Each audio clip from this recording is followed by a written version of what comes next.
Mida tähendab sõna keskmine? Teeme läbi ühe näite. Oletame, et sinu sissetulek on igas kuus 1000 eurot. Sellisel juhul võid mõelda, et sinu keskmine sissetulek on ka 1000 eurot. Kui aga võidad septembris lotoga 10 000 eurot, siis su keskmine sissetulek tõuseb.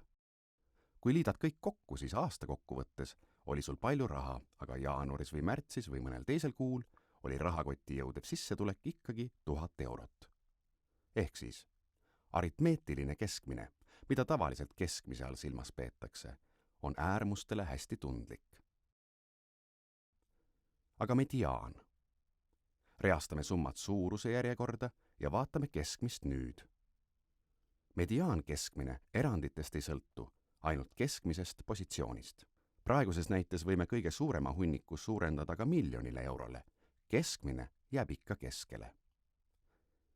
Eriti hästi tuleb aritmeetilise ja mediaan keskmise erinevus välja näiteks mõnes niinimetatud naftariigis.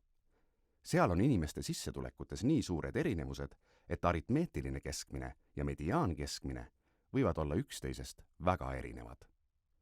Niisiis, keskmist saab arvutada mitut moodi.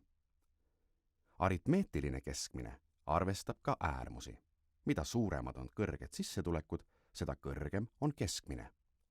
Mediaani äärmuslikud sissetulekud ei mõjuta. Mida rohkem on kõrgeid sissetulekuid, ehk praegusel juhul hunnikuid, seda kõrgem on keskmine.